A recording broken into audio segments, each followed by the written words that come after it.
معزز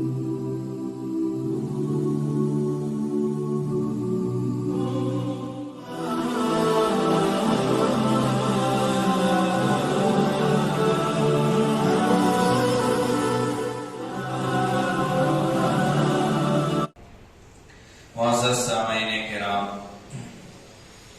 عزیزان گرامی، تمام تعریفیں اس رب کائنات کے لیے سزاوار ہیں جس رب کائنات نے ہم تمام کو مسلمان بنا کر دنیا میں پیدا کیا ہے۔ اللہ تبارک و تعالی دنیا میں بندوں کا امتحان مختلف طریقوں سے لیتا ہے۔ اللہ ہر ایک بندے کا امتحان سیم نہیں لیتا، الگ الگ طریقے سے یہاں پر ہمارا امتحان اللہ لیتے ہیں۔ اللہ کسی کا امتحان مال دے کر لیتے ہیں تو اللہ کسی کو غریب بنا کر اس کا امتحان لیتے ہیں۔ مالدار کا امتحان مال دے کر اللہ لے رہے ہیں، اور غریب کا امتحان اللہ تعالی مال چھین کر غریب، مسکین، محتاج، تندرست بنا کر امتحان لے رہے ہیں۔ تو وہ بھی امتحان میں ہے، یہ بھی امتحان میں ہے۔ مالدار یہ نہیں کہہ سکتا کہ میرا امتحان نہیں چل رہا ہے، غریب بھی یہ نہیں کہہ سکتا کہ میرا امتحان نہیں چل رہا ہے، بلکہ وہ بھی امتحان میں ہے، یہ بھی امتحان میں ہے۔ مالدار کا امتحان یہ چل رہا ہے کہ اللہ جو دیا ہے وہ کہاں لگا رہا ہے، صحیح کی جگہ لگا رہا ہے، نہیں لگا رہا ہے، اور اس مال کے ملنے پر وہ اللہ کا شکریہ ادا کر رہا ہے، نہیں کر رہا ہے۔ اس طریقے سے مالدار کا امتحان ہے۔ اور غریب کا اللہ صبر کا امتحان لے رہے ہیں کہ میں اسے نہیں دیا، کیا یہ میرا بندہ میرے بارے میں غلط باتیں بولتا ہے یا صبر کر کے صبر کے ساتھ زندگی گزارتا ہے۔ اسی لیے ایک واقعہ لکھا ہے کتاب میں، ایک بڑا مالدار تھا، دیندار بھی تھا، مسلمان تھا کالا کلوٹا، بدصورت تھا، خوبصورت نہیں تھا۔ اس کی شادی ہوئی، اس کا نکاح ہوا، نہیں بولے سب کام بند کر کے کام بند کر کے تو اس کی شادی ہوئی ایک خوبصورت لڑکی سے، وہ بھی دیندار تھی، یہ بھی دیندار تھا، لیکن اللہ نے اسے کالا کلوٹا بنایا تھا اور وہ خوبصورت تھی۔ تو نکاح ہو گیا، اللہ بناتا ہے جوڑے۔ تو نکاح کے بعد دونوں خوشگوار زندگی گزارنے لگے، خوشی خوشی زندگی گزر رہی تھی۔ دو دیندار، یہ خوبصورت عورت ہے، یہ بدصورت شوہر ہے۔ ایک رات ایسے ہی بستر پر لیٹے ہوئے تھے، اس عورت نے، اس کی بیوی نے اس کے شوہر سے کہا کہ تم بھی جنت میں جاؤ گے، میں بھی جنت میں جاؤں گی۔ اب یہ بھی مسلمان، اس نے پوچھا کہ کیا دلیل، پروف کیا ہے؟ اتنی بڑی بات بول دی تو نے کہ تو بھی جنت میں جائے گی اور میں بھی جنت میں جاؤں گا، تو دلیل تو چاہیے اس بات کی۔ تو اس عورت نے جو خوبصورت تھی، دیندار تھی، اپنے کالے کلوٹے شوہر سے کہا کہ میں خوبصورت ہوں، تمہاری زندگی میں آئی اور میری خوبصورتی کی وجہ سے تم روزانہ اللہ کا شکریہ ادا کر رہے ہو کہ اللہ نے مجھے خوبصورت بیوی دی، اور قرآن کہتا ہے شکر کرنے والا جنتی، لہذا تم شکر کر کے جنت میں جاؤ گے۔ اور اللہ نے مجھے جو شوہر دیا وہ بدصورت کالا کلوٹا دیا، لیکن کالے کلوٹے شوہر پر میں صبر کر رہی ہوں، اور صبر کرنے والے کے بارے میں بھی اللہ نے کہا ہے کہ صبر کرنے والا بھی جنت میں جائے گا، لہذا میں صبر کر کے جنت میں جاؤں گی اور تم شکر کر کے جنت میں جاؤ۔ تو شاکر بھی جنتی ہے، صابر بھی جنتی ہے، شکر کرنے والا یہ بھی جنت میں جائے گا۔ اللہ نے کسی کو نہیں دیا ہے، کوئی نعمت نہیں ملی ہے، تو اس پر اگر وہ صبر کرے گا، اللہ کہتا ہے کہ یہ صبر کرنے والا بھی جنت میں جائے گا۔ تو ہر ایک کا یہاں امتحان چل رہا ہے، مالدار کا بھی، غریب کا بھی، صحت مند کا بھی، بیمار کا بھی، بوڑھے کا بھی، جوان کا بھی، یہاں عورتوں کا بھی اللہ امتحان لے رہا ہے، مردوں کا بھی امتحان لے رہا ہے۔ لہذا ہم تمام امتحان دینے کے لیے، امتحان لکھنے کے لیے، قیامت کے بعد جو آنے والی زندگی ہے جنت اور جہنم والی، اس کے اندر صحیح فیصلہ ہمارا ہو جائے، اس کے لیے یہ تیاری کرنے کے لیے ہم دنیا میں ہیں۔ تو یہ اللہ کا ضابطہ ہے، یہ اللہ کا قانون ہے، یہ اللہ کی سنت ہے۔ اللہ یہاں جو بھی ہمیں نعمت دیتا ہے اللہ اس نعمت کا حساب لیتے ہیں۔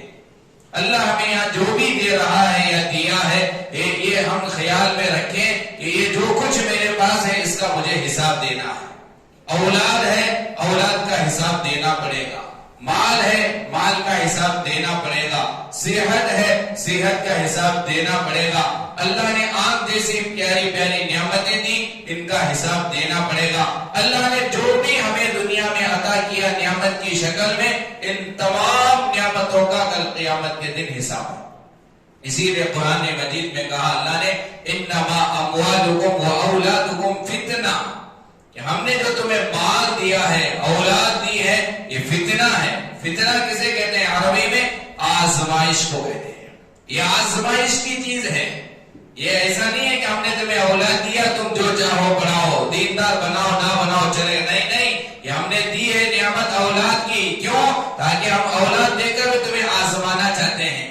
تم کیسے ان کی تربیت کرو گے؟ دیندار بناؤ گے نہیں بناؤ گے؟ دین کے راستے پر چلاؤ گے نہیں چلاؤ گے؟ ان کے حقوق ادا کرو گے نہیں کرو گے؟ یہ امتحان کے لیے، آزمانے کے لیے ہم نے تمہیں اولاد دی ہے تاکہ ہم تمہارا امتحان لے آزمائیں۔ اسی آیت میں لے کر اموالکم، ہم تمہیں مالدار بنائیں گے، تمہیں مال دیں گے۔ کیوں؟ کیونکہ وہ بھی امتحان کے لیے، اس کے وہ بھی آزمائش کے لیے۔ تو جو کچھ ہمارے پاس ہے یہ امتحان کے لیے دیا گیا، آزمائش کے لیے دیا گیا۔ کل پوچھے گا اللہ تعالیٰ، حساب لے گا، کہاں سے کمایا یہ بھی سوال ہوگا، اور کمانے کے بعد کہاں خرچ کیا اللہ یہ بھی پوچھے گا۔ لا تزال قدم ابن آدم یوم القیامت حتی یسأل عن خمس، اللہ کل قیامت کے دن حافظ قرآن کو، عالم دین کو، مفتی ہو، مفسر ہو، محدث ہو، داعی ہو، امام ہو، مؤذن ہو، چیئرمین ہو، سیکریٹری ہو، جو بھی دنیا میں ظاہر النبی ہو، حضرت انبیاء علیہ السلام کے تعلق سے بھی اس حدیث میں آتا ہے کہ قیامت تک جتنے انسان آئیں گے اور آج تک جتنے آئے اللہ تمام کو کھڑے اپنے سامنے کھڑا کرے گا۔ یہ ہو کر رہے گا، انبیاء بھی کھڑیں گے، صدیقین بھی رہیں گے، شہداء و صالحین بھی رہیں گے، مسلمان بھی رہیں گے، کافر بھی رہیں گے۔ قیامت کے دن ایک میدان میں سب کھڑے رہیں گے۔ اس دن اللہ تعالیٰ ایک ایک بندے کو اپنے سامنے بلا کر 5 سوالات کرے گا۔ یہ حدیث ہے، پیارے آقا علیہ السلام نے فرمایا 5 سوالات ہو کر رہیں گے، اور اس وقت تک ہم اپنے پیر کو زمین سے اٹھا نہیں سکتے، ہمارے پیر زمین سے اٹھ نہیں سکتے۔ ہمارا یہ خیال میں لانا کہ میں اٹھاؤں گا، نہیں، کیسے اٹھاؤ گے؟ اللہ طاقت دے گا ہی نہیں تو کیسے اٹھائیں گے؟ حدیث ہے، اللہ کے نبی نے فرمایا اللہ طاقت دے گا ہی نہیں زمین سے پیر اٹھانے کی جب تک 5 کوشچن کے آنسر نہیں دیں گے، 5 سوالات کے جوابات نہیں دیں گے۔ اب ان 5 سوالات میں چوتھا جو سوال ہے مجھے وہ بتانا ہے آج کے بیان میں۔ چوتھا جو سوال ہوگا وہ کیا سوال ہوگا؟ اللہ مجھے بھی پوچھیں گے، نہیں چھوڑیں گے مفتی ہے چھوڑ دیں، نہیں، ایسا نہیں ہوگا، سب کو پوچھا جائے گا، دینا ہے ہمیں جوابات۔ چوتھا سوال جو اللہ تعالیٰ پوچھے گا مجھے سے بھی آپ سے بھی کہ ماذا ينفق علیہ، کہ اللہ تمہیں پوچھے گا اللہ ہم سے کہ میں نے تمہیں مال دیا تھا، مال کہاں لگایا، کہاں خرچ کر کے آئے، مال کہاں سے کمائے؟ یہ تیسرا سوال، کہاں سے کمائے؟ حلال کے راستے سے کمائے ہو، حرام کے راستے سے کمائے ہو، صحیح جگہ سے کمائے یا غلط جگہ سے کمائے، کسی کا حق تو نہیں لیے، مال بہن کا حق چھین تو نہیں لیے، ہاں کسی کو دھوکہ دے کر تو نہیں لیے، سودی کاروبار کے ذریعے سے تو مالدار نہیں بنائے، رشوت لے کر تو کہیں تم مالدار نہیں بنے۔ یہ تو سوال تیسرا ہوگا، مال کہاں سے آیا تمہارے پاس، طریقہ کون سا تھا، حلال کا تھا، حرام کا تھا، جائز تھا، ناجائز تھا، صحیح طریقے سے کمائے، غلط طریقے سے کمائے۔ یہ تیسرا سوال۔ چوتھا سوال اللہ مجھ سے بھی پوچھے گا، آپ سے بھی پوچھے گا، جو مال میں نے تمہیں دیا تھا، عطا کیا تھا، بتاؤ کہاں لگا کے آئے۔ اسی لیے حدیث میں آتا ہے، فضائل اعمال میں بھی شیخ زکریا رحمت اللہ علیہ شیخ الحدیث نے یہ لکھا ہے کہ اللہ کے نبی علیہ السلام کا جنت کی جب سیر کیے معراج کے موقع پر، جنت کی دیوار پر اللہ کے نبی علیہ السلام نے 3 سطریں لکھی ہوئی دیکھی، پڑھا، 3 لائن لکھے ہوئے تھے، کہاں؟ جنت کی دیوار پر۔ اللہ کے نبی گئے معراج میں، جنت کی سیر کر کے آئے، تو آ کر اللہ کے نبی نے صحابہ سے بتایا کہ میں جب جنت میں داخل ہوا تو میں نے جنت کی دیوار پر 3 لائن دیکھا لکھی ہوئی، ہاں دوسری سطر کیا تھی تفصیل میں جانا نہیں ہے. دوسری سطر لکھا ہوا تھا ما قدمنا وجدنا وما اکلنا ربحنا وما خلفنا خسرنا. یہ لکھا ہوا اللہ کے نبی نے پڑھا اور صحابہ سے بیان کیا. روایت میں آتا ہے کیا مطلب ہے کل قیامت کے دن جب جنتی جنت میں جائیں گے وہاں یہ دیوار پر لکھا ہوا ہوگا کہ جنتی کے زبان سے گویا کہ نکلے گا ما قدمنا وجدنا, جو ہم نے آگے بھیجا اللہ کے لیے اللہ کے راستے میں, اللہ کے لیے جو کچھ ہم نے آگے بھیجا آج ہم نے اسے یہاں پا لیا. جو کچھ ہم نے خرچ کیا, جو کچھ ہم نے لگایا, جو کچھ ہم نے صدقہ دیا مساجد پر, مدارس پر, دینی کاموں میں, رفاہی کاموں میں, خدمت کے راستوں میں, جو کچھ ہم نے آگے بھیجا تھا اللہ کے لیے وہ سب کچھ ہم نے آج یہاں پا لیا. ما قدمنا وجدنا, ہم نے جو بھیجا وہ سب کچھ ہمیں یہاں ملا. اور آگے جنتی کے زبان سے گویا کہ یہ نکلے گا وما اکلنا ربحنا, اور دنیا میں جو کھا کر ہم نے ختم کر دیا, جو پی کر ہم نے ختم کر دیا, جو پہن کر ہم نے ختم کر دیا, وہ نقصان نہیں رہا, وہ تو فائدے میں رہا. میرا کمایا ہوا تھا, میں اس کمائے ہوئے پیسوں سے کھا لیا, پی لیا, اور کپڑے پہن لیا, زندگی کی ضرورتیں پوری کر لیا, لہذا اس سے میرا کوئی نقصان نہیں ہوا, وہ بھی فائدے میں رہا. آگے تیسرا جو اس لائن کا تیسرا جو جملہ ہے وما خلفنا خسرنا, جنتی کہیں گے جو ہم کما کما کما کر بینک بیلنس بنا کر اور جو زیورات بنا کر محلات بنا کر جو کچھ ہم نے دنیا میں چھوڑ کر آئے وہ ہمارے لیے نقصان میں رہا, وہ ہمیں کوئی فائدہ نہیں دیا. کچھ کام کے لیے نہ کھائے, نہ پیے, نہ پہنے, نہ اوڑے, کچھ بھی استعمال نہیں کیے, نہ آگے بھیجے اللہ کے لیے, نہ آگے بھیجے, نہ استعمال کے, چھوڑ کر چلے گئے. تو جنتی گویا کہ کہیں گے وہ ہمارے کسی کام کے نہ رہا, وہ ہمارے جانے کے بعد ہمارے پیچھے والے اس کے وہ لینے کے لیے جھگڑتے رہے. تو عزیزان گرامی, جو ہم آگے بھیجیں گے اللہ کے لیے وہ ہمارے لیے نفع دے گا, قیامت کے دن کام آئے گا. صحابہ رضی اللہ عنہم اجمعین نے اس چیز کو سمجھا تھا. قرآن اترا ادھر عمل, دیر نہیں لگاتے تھے عمل کرنے میں. اللہ نے قرآن نازل کیا لن تنالوا البر حتى تنفقوا مما تحبون.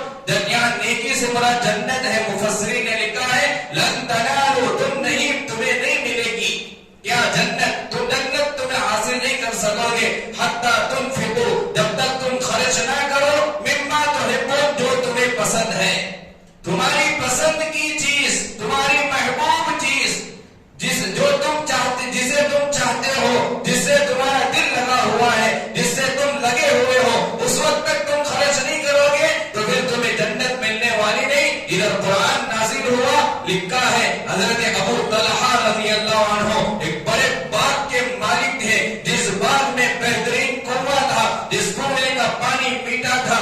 اللہ کے نبی علیہ الصلوۃ والسلام اس باغ میں ٹہلنے کے لیے جایا کرتے تھے. اس باغ کے کنویں میں بیٹھ کر اپنے پیروں کو اس کنویں کے اندر ڈالا کرتے تھے. جس باغ کے کنویں کا پانی مدینے والوں کو بڑا پسند تھا, بڑا محبوب باغ, بہترین باغ, جس باغ کے کھجور بڑے میٹھے تھے, جس باغ کے کنویں کا پانی بڑا میٹھا تھا, اس باغ کے مالک حضرت ابو طلحہ رضی اللہ عنہ اللہ کے نبی علیہ الصلوۃ والسلام کی خدمت میں حاضر ہوئے. اللہ کے نبی علیہ الصلوۃ والسلام سے کہا اے اللہ کے نبی, آپ پر قرآن اترا ہے, ہم نے آیت سنی, ہم نے بھی قرآن پڑھا لن تنالوا البر حتى تنفقوا مما تحبون. اللہ اس وقت تک ہمیں جنت نہیں دے گا جب تک ہماری پسندیدہ چیز, محبوب چیز اللہ کے راستے میں ہم خرچ نہیں کریں گے. اے اللہ کے نبی, میں نے میرے جائیداد میں غور کیا, میرے مال و متاع میں غور کیا کہ سب سے زیادہ میرے لیے پسندیدہ چیز کون سی ہے, تو میرے دل نے یہ گواہی دی کہ وہ جو باغ ہے, جس باغ میں کنواں ہے, جس باغ کے پھل مجھے زیادہ پسند ہے, یہی میرے نزدیک سب سے زیادہ محبوب چیز ہے. لہذا اللہ کے نبی, مجھے یہ باغ نہیں چاہیے, مجھے جنت چاہیے, مجھے جنت کا مالک بننا چاہتا ہوں. لہذا اللہ کے نبی آج اعلان کرتا ہوں یہ باغ میں نے اللہ کے لیے وقف کر دیا. سارا باغ ایک آیت سننے پر اللہ کے راستے میں لگا دیا. یہ جذبہ, یہ تڑپ تھی صحابہ میں, پورا باغ قربان کر دیا اللہ کے راستے میں.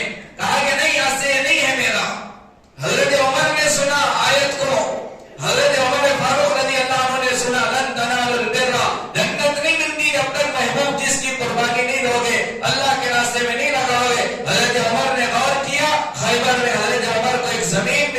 مال غنیمت میں آئی تھی، حضرت عمر اللہ کے نبی کی خدمت میں آئے، اے اللہ کے نبی میرے نزدیک سب سے زیادہ پسندیدہ جو چیز ہے وہ خیبر کی زمین ہے، لہذا میں اس زمین کو تمہارے راستے میں اللہ کے راستے میں قربان کے لیے تیار ہوں، اسے میں وقف کرتا ہوں اللہ کے لیے۔ تو صحابہ نے قربانی دی۔ دوسری آیت دوسری جگہ پر دوسری مرتبہ اتری، من ذا الذی یقرض اللہ قرضا حسنا، یہ قرآن اترا ایک مرتبہ، کون ہے جو اللہ کو قرض دے؟ تھوڑا سوچیں اللہ کو کیا ضرورت ہے ہمارے پیسوں کی؟ اللہ تو خزانوں کا مالک، اللہ بادشاہوں کا بادشاہ، اللہ سے بڑا کوئی نہیں، اللہ ہمیشہ سے ہے ہمیشہ رہے گا، اللہ کو ہمارے مال کی ضرورت نہیں ہے۔ لیکن قرآن میں بڑے عجیب انداز سے اللہ نے قرآن اتار کر کہا من ذا الذی یقرض اللہ، کون ہے میرا بندہ جو مجھے قرض دے؟ اللہ بندوں سے کہہ رہا ہے قرض دے۔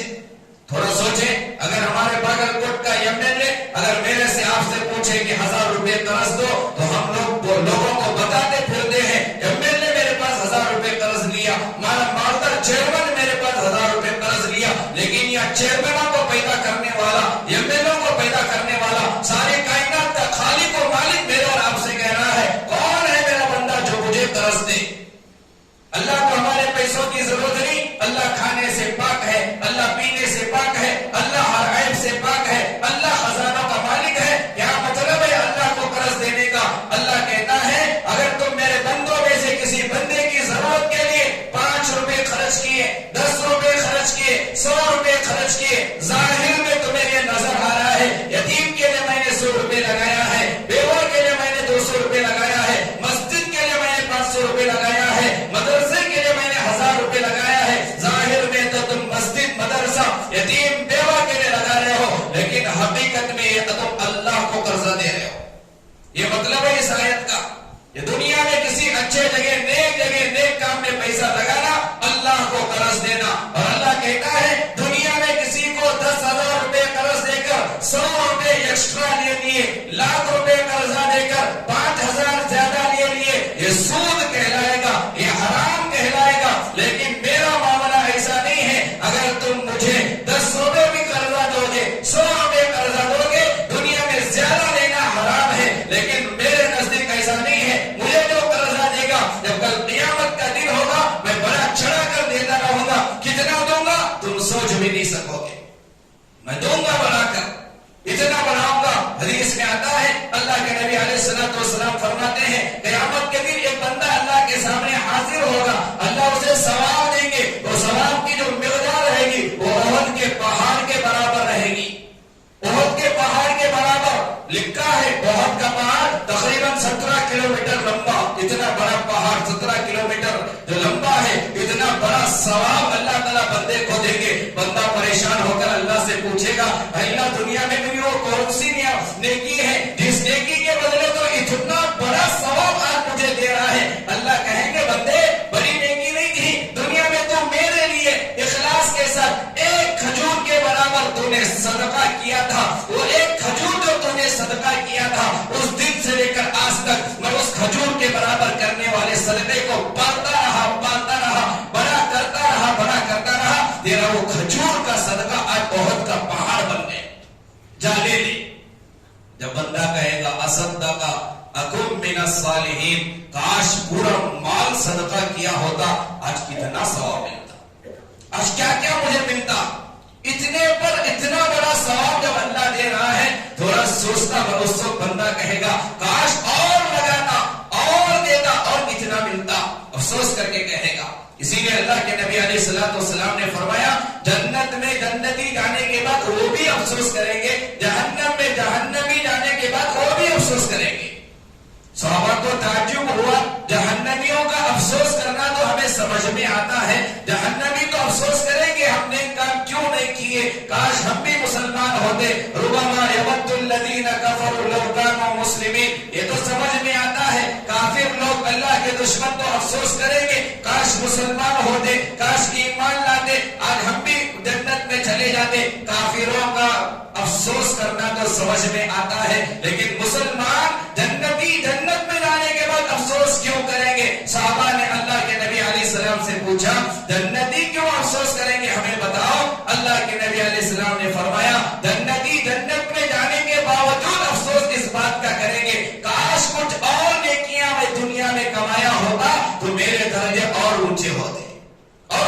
جنت میں میں چلا جاتا. تو یہ اللہ امتحان کے لیے ہمیں مال دیا ہے. ادھر قرآن اترا من ذا الذی یقرض اللہ, کون اللہ کو قرض دیتا ہے. اللہ قرض مانگنے کے لیے قرآن اتارا. ادھر حضرت ابو الدحداء رضی اللہ عنہ صحابی رسول ہیں, ان کے کانوں میں آیت پڑی, اللہ قرض مانگ رہا ہے, اللہ ہمارا مال طلب کر رہا ہے, مانگ رہا ہے. اللہ کے نبی علیہ الصلوۃ والسلام کی خدمت میں حاضر ہوئے. ایک اتنے بڑے مالک تھے, پتا ہے آپ کو, ان کا ایک باغ تھا جس باغ میں 600 کھجور کے درخت تھے. ایک نہیں دو نہیں, 600 کھجور کے درختوں کا باغیچہ جس کے یہ مالک. اور عرب میں اس دور میں سب سے بڑی معیشت کی چیز, سرمایہ کی چیز, زندگی گزارنے کی چیز وہ صرف باغ ہی ہوتے تھے. باغ کے ذریعے سے وہ مالدار بنتے تھے, باغ کے ذریعے سے خاندان کا خاندان چلتا تھا. سب سے بڑی معیشت کی چیز عرب والوں کے لیے گویا کہ اس دور کی سب سے بڑی فیکٹری اگر کہا جائے, سب سے بڑی سرمایہ کی چیز اگر کہا جائے, وہ تو کھجور کے باغات تھے. ان کھجوروں کے باغات میں سے حضرت ابو الدحداء رضی اللہ عنہ کا باغ اتنا بڑا باغ تھا جس میں 600 کھجور کے درخت تھے. ادھر آئے پتری من ذا الذی یقرض اللہ, کون اللہ کو قرض دے گا. ادھر حضرت ابو الدرداء نے آیت کو سنا, اللہ کے نبی کی خدمت میں حاضر ہوئے, آ کر اللہ کے نبی سے کہا, اللہ کے نبی, اللہ ہم سے قرض مانگ رہا ہے, اللہ ہم سے کہہ رہا ہے کون قرض دے گا. اللہ کے نبی, میں ایک باغ کا مالک جس کے اندر 600 کھجور کے درخت ہیں, پورا باغ 600 درختوں کھجور کے درختوں کے ساتھ میں نے اللہ کے لیے وقف کر دیا, پورا باغ دے دیے. وہ ایک ہی باغ تھا, تھوڑا بھی افسوس نہیں اب کیا ہوگا, اب کیسے زندگی گزاروں گا. 600 درخت کھجور کا جو تھا وہ دے کر گئے. باغ ہی میں گھر کا لکھا ہے واقعے کے تحت روایت میں, حضرت ابو الدحداء کا گھر بھی باغ میں تھا, حضرت ابو الدحداء کی بیوی بھی اسی باغ میں تھی بچوں کے ساتھ. لکھا ہے ابو الدحداء اللہ کے لیے وقف کر کے جب باغ کے قریب آئے, باغ میں داخل نہیں ہوئے, باہر کھڑے رہ کر ام دحداء اپنی بیوی کو آواز دی, اے ام دحداء بچوں کو لے کر باہر آ جاؤ. پوچھا ام دحداء نے ابو الدحداء سے کیا بات پیش آئی, کیوں باہر آؤ بچوں کو لے کر. حضرت ابو الدحداء نے کہا, اے ام دحداء آج سے یہ باغ میرا نہیں رہا, ہمارا نہیں رہا, یہ اللہ کے لیے میں نے وقف کر دیا ہے, لہذا تم بچوں کو لے کر باہر آ جاؤ. وہ ہماری طرح عورت نہیں تھی, ہماری بیویوں کی طرح وہ ان کی بیوی نہیں تھی, وہ بھی دیندار تھی, وہ تانے نہیں دینے والی تھی. ام دحداء خوشی کے ساتھ بچوں کو لے کر فوراً باغ کے باہر آ کر ابو الدحداء سے کہا, واہ ابو الدحداء, واہ ابو الدحداء, کتنا بڑا سودا تو نے کیا, کتنا بڑا معاملہ تو نے کیا, اور تو نے جو معاملہ کیا وہ دنیا کے کسی انسان سے نہیں کیا, دنیا کے کسی بادشاہ سے نہیں کیا. یہ ہمارا جو باغ خریدا وہ تو اللہ نے خریدا, یہ کتنا اچھا معاملہ ہے. تعریف کر کے گھر باغ چھوڑ کر آ گئے. تو یہ قربانیاں دی ہے صحابہ نے, جب بھی ضرورت پڑی لگانے کا وقت آیا لگاتے رہے. صحابہ لگائے, صحابیات لگائے, اکابرین لگائے, ہمیشہ خدمت خلق کا جذبہ, ہمیشہ یتیموں کی مدد کرنے کا جذبہ. اللہ کے نبی علیہ الصلوۃ والسلام جہاں تمام انسانوں کے لیے یہ رحمت للعالمین ہے, انسانوں میں سے جو یتیم ہیں ان کے لیے بھی رحمت ہے, جو بیوہ ہے ان کے لیے بھی رحمت ہے, تمام کی فکر کرنے والا نبی کا ہمارا. ایک صحابی مسلمان بنے, اللہ کے نبی علیہ الصلوۃ والسلام کی خدمت میں آ کر مسلمان بنے. کسی صحابی نے ان سے پوچھا, اسلام تم جو مسلمان جو تم بنے ہو, تمہیں کون سی خوبی اسلام کی پسند آئی, جس صفت کی وجہ سے, جس خوبی کی وجہ سے تم مسلمان بنے, ہمیں وہ خوبی بتائیں. صحابہ پوچھا کرتے تھے آپس میں, تم مسلمان بنے تو تمہیں کیا اچھا لگا اسلام میں, تم مسلمان بنے تو تم کس چیز کو دیکھ کر اسلام قبول کیے. ایک نئے مسلمان اسلام قبول کیے, صحابی بنے, تو ان سے بھی پوچھا گیا تمہیں کون سی نبی کی ادا, کون سی نبی کی صفت تمہیں پسند آئی, جس صفت کی وجہ سے تم مسلمان بنے. قربان جائیے اللہ کے نبی علیہ السلام کی ذات گرامی پر. صحابی رسول نے کہا, میں ابھی مسلمان نہیں ہوا تھا, ابھی میں کافر تھا, لیکن ایک مرتبہ ایک واقعہ پیش آیا, جس واقعے کے تحت میں مسلمان بنا. پوچھا گیا واقعہ کیا ہے, تو صحابی رسول نے کہا, میرا ایک بیٹا تھا, جو بیٹا صبح سے غائب ہو گیا, گم ہو گیا, دوپہر تک کا وقت ہوا, میں بھی پریشان ہوا, میری بیوی بھی پریشان پریشانی ہوئی آخر ہمارا بچہ کہاں چلا گیا. پریشانی کے عالم میں ایسے ہی جا رہا تھا. اللہ کے نبی علیہ الصلوۃ والسلام کی خدمت میں حاضر ہوا. اللہ کے نبی بیٹھے ہوئے تھے. میں نے اللہ کے نبی علیہ السلام سے کہا, ابھی میں مسلمان نہیں تھا, میں نے محمد رسول اللہ سے کہا آپ میری مدد کریں, میں آپ سے ایک مدد لینا چاہتا ہوں. اللہ کے نبی علیہ السلام نے پوچھا کیا مدد لینا چاہتے ہو؟ اس آدمی نے کہا میرا بیٹا صبح سے گم ہو گیا ہے, مجھے مل نہیں رہا ہے, لہذا آپ میرے ساتھ چلیں, تھوڑا ڈھونڈ کر تلاش کر کے اسے لائیں گے. اللہ کے نبی علیہ السلام سے گفتگو ہو رہی تھی. اس صحابی رسول کہہ رہے ابھی میری گفتگو ہو رہی تھی. اللہ کے نبی علیہ السلام سے تھوڑی دور کے فاصلے پر ایک صحابی بیٹھے تھے, کچھ پڑھ رہے تھے. انہوں نے مجھے دیکھ کر فوراً کہا پریشان نہ ہو, تمہارا بیٹا فلاں بچوں کے ساتھ کھیلتا ہوا میں دیکھ کر ابھی آیا ہوں. تمہارا بیٹا کہیں گیا نہیں, وہاں بچوں کے ساتھ اس جگہ پر کھیل رہا ہے, جاؤ جا کر تمہارے بیٹے کو لے کر آؤ. اللہ کے نبی علیہ السلام کی خدمت میں وہی کھڑا ہوا انسان جیسے ہی اس نے سنا کہ میرا بیٹا وہاں کھیل رہا ہے, فوراً دوڑنا شروع کیا. اللہ کے نبی نے کہا آؤ بھائی کیوں جا رہے ہو؟ کہا اللہ کے نبی بیٹا وہاں ہے, ایک بار جا کر دیکھ لو, دل کو تسلی ہو جائے گی, پر دل میں محبت زیادہ ہو جائے گی. جانا چاہتا ہوں, دیکھنا چاہتا ہوں. اللہ کے نبی نے کہا جانے سے پہلے میری ایک بات سننا, جانے سے پہلے میری ایک بات کام میں لے کر جانا. آؤ, دوبارہ بلایا.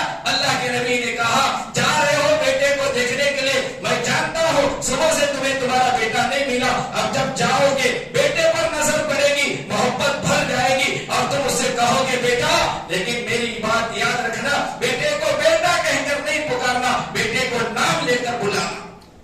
پریشان ہوا, پوچھا میں میرے بیٹے کو بیٹا نہ کہوں, نام لو. نام کیوں لو, بیٹا کیوں نہ کہو؟ اللہ کے نبی نے کہا اگر تم وہاں جا کر اس جگہ جا کر اب محبت بھرے انداز میں اگر تم تمہارے بیٹے کو نام کے بجائے اگر تم نے وہاں جا کر بیٹا کہا, ہو سکتا ہے ان کھیلنے والے بچوں میں کوئی یتیم بھی بچہ ہوگا, اس کے دل میں یہ درد ہوگا, کاش میرا بھی کوئی باپ, میرا بھی آج باپ زندہ ہوتا, وہ بھی مجھے بیٹا بول کر پکارتا, لیکن آج مجھے کوئی بیٹا بول کر پکارنے والا نہیں ہے. اس یتیم کے دل پر, بچے کے دل کو درد پہنچے گا, لہذا تم نام لے کر پکارنا, بیٹا بول کر نہ پکار. یتیموں کی فکر, یتیموں کی کیسی لاج رکھی ہے ہمارے نبی نے.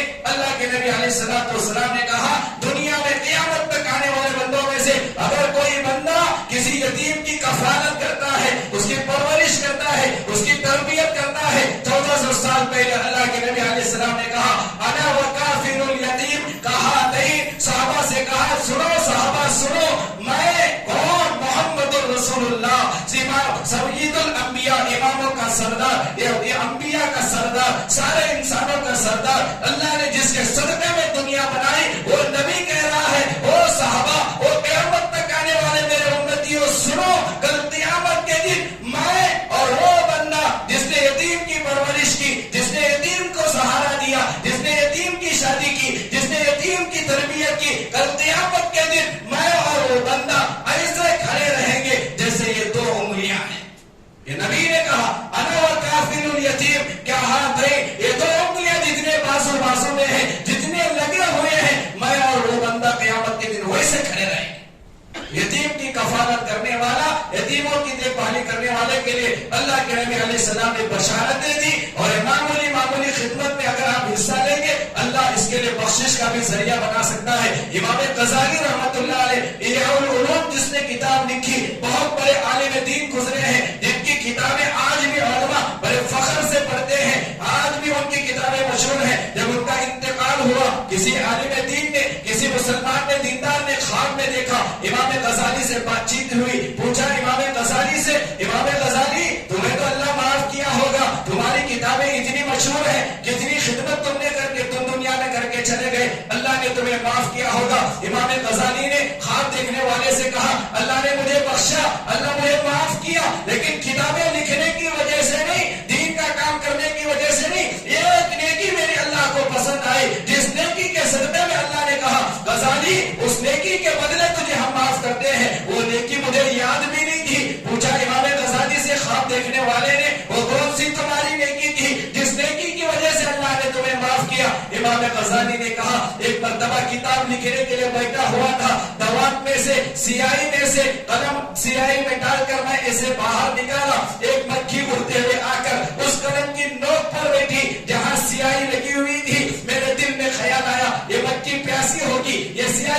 چاہتی ہوگی اس کی پیاس بجھ جائے گی. 2 سیکنڈ کے لیے 5 سیکنڈ کے لیے میں نے حرکت نہیں کی, اپنے قدم کو ویسے ہی روکے رکھا. میری یہ ادا اللہ کو اتنی پسند آئی, اللہ نے مجھ سے کہا غزالی میری مخلوق کی تو نے پیاس بجھائی, جا میں نے تجھے آج معاف کر دیا. معمولی نیکی مغفرت کا ذریعہ. ایسے سینکڑوں واقعات کتابوں میں لکھے گئے ہیں. لہذا عزیزان گرامی, اللہ نے جو کچھ ہمیں دیا ہے وہ آزمائش کے لیے دیا ہے, امتحان کے لیے دیا ہے. لہذا آپ حضرات جانتے ہیں آنے والے جنوری کے 5 تاریخ کو صبا خدمت ٹرسٹ کی جانب سے ہم لوگ یتیم لڑکیوں کی, غریب لڑکیوں کی شادی کرنے کی ذمہ داری اٹھائے ہیں. یہ ہماری طرف سے کوئی خدمت نہیں ہے, یہ سب کچھ آپ کے دینے سے ہو رہا ہے, اللہ کے فضل سے ہو رہا ہے, اللہ کی توفیق سے ہو رہا ہے. یہ ہم نام و نمود کے نہیں کر رہے. ہماری یہ خواہش تھی, تمنا تھی کہ ہماری یہ مسلمان لڑکیاں غیروں کے حوالے ہو رہی ہیں, بھاگ کر جا رہی ہیں. اس کے اگر ہم نے سروے کیا تو ہمیں معلوم ہوا ماں باپ غریب ہونے کی وجہ سے, ماں باپ جہیز کا سامان تیار نہ کرنے کی وجہ سے شادیوں میں تاخیر کر رہے تھے, جس کی وجہ سے بھی ہماری مسلمان لڑکیاں غیروں کے حوالے ہو رہی تھی. تو ہماری یہ محنت رہی کہ ان لڑکیوں کو, ہماری مسلمان بہنوں کو, مسلمان بیٹیوں کو غیروں کے حوالے سے بچانے کے لیے ان کے لیے کچھ نہ کچھ شادیوں کا انتظام ہو, کوئی نہ کوئی ترتیب بنائی جائے. اللہ پر بھروسہ کرتے ہوئے, آپ حضرات پر بھروسہ کرتے ہوئے ہم نے ایک قدم اٹھایا ہے. آنے والی 5 جنوری کو غریب لڑکیوں کی شادی کی جا رہی ہے. 5 پورے مکمل طور پر رجسٹر ہوئے ہیں, جس میں 3 یتیم لڑکیاں ہیں جن کے باپ موجود نہیں ہیں, جو بڑے پریشان تھے شادیوں کے لیے. کتنی مائیں آپ نہیں جانتے ہمارے پاس رجسٹر کرنے کے لیے جب آئے, روتے ہوئے کہے کہ اگر تم یہ کام نہیں کرتے, اگر تم ہماری بیٹی کو سہارا نہیں دیتے, پتہ نہیں اور کتنے سال میری بیٹی میں ہمارے گھروں میں رہتی. آپ نے کام کیا. میں فوراً ان سے کہا یہ میرا کوئی کام نہیں ہے, یہ ہمارے تمام ممبروں کا کام ہے. یہ دینے والوں کے لیے بھی آپ دعائیں دیں. آپ کو ان یتیم لڑکیوں کی ماں کی دعائیں لگیں گی, ان یتیم بچیوں کی دعائیں لگیں گی. ایک یتیم بچی کو غیروں کے حوالے سے بچانا ہو سکتا ہے ہمارے لیے مغفرت کا ذریعہ بنے. آپ سے درخواست کرتا ہوں, ریکویسٹ کرتا ہوں, التماس کرتا ہوں, اس کام میں ہاتھ بٹھائیں. جتنا آپ کو اللہ نے دیا ہے, جتنا ممکن ہو سکے زیادہ سے زیادہ ہمارا تعاون کریں. ہم باہر وہاں چندہ کے لیے نہیں کھڑے رہیں گے, ہم اپنی جگہ رہیں گے. اگر آپ کے دل میں نیت ہو رہی ہے, جذبہ پیدا ہو رہا ہے, خواہش ہو رہی ہے ان یتیم لڑکیوں کے, غریب لڑکیوں کے شادی میں میرا مال بھی اللہ کے لیے قبول ہو جائے, میری مغفرت کا ذریعہ بنے, آپ آئیں, جتنا ہو سکے تعاون کریں. انشاءاللہ اگر آپ دل کھول کر ساتھ دیں گے, یہ صرف اس سال نہیں, آپ کا ساتھ رہا, تعاون رہا, ہر سال ہم اس کام کو کریں گے. انشاءاللہ کریں گے, انشاءاللہ ہر سال کریں گے. یہ کسی ایک کے کرنے سے نہیں ہوتا, صرف مفتی صاحب کے کرنے سے نہیں ہوتا. سب کا جانی تعاون بھی ہو, مالی تعاون بھی ہو, دعاؤں کے ذریعے سے بھی تعاون کریں. آپ نہیں جانتے بہت بڑی شخصیت جن کا اعلان میں نے پچھلے جمعہ بھی کیا, قاری احمد علی صاحب فلاحی دعوت برکات ہو, پورے باگلکوٹ ضلع کی تاریخ اٹھا کر دیکھیں, آج تک حضرت ہمارے ضلع میں نہیں آئے, لیکن اللہ نے باگلکوٹ والوں کی دعاؤں کو قبول کیا, آپ کے مال کو اللہ نے قبول کیا. حضرت کی تاریخ ہمیں ملی, آپ نہیں جانتے. میں نے بہت سارے بڑے بڑے علماء سے سنا ہے حضرت کی زبان میں اللہ نے وہ تاثیر رکھی ہے. آنے والی شخصیت کتنی عظیم شخصیت ہے, اتنے بڑے اللہ والے ہیں. حضرت کے بیان سن کر مسلمان تو مسلمان, کافروں نے بیان سن کر اسلام قبول کیا. بہت سارے لوگ حضرت کے ہاتھ پر بیعت ہو کر مسلمان ہوئے حضرت کے بیان کی وجہ سے, اور خود حضرت بھی نو مسلم ہے.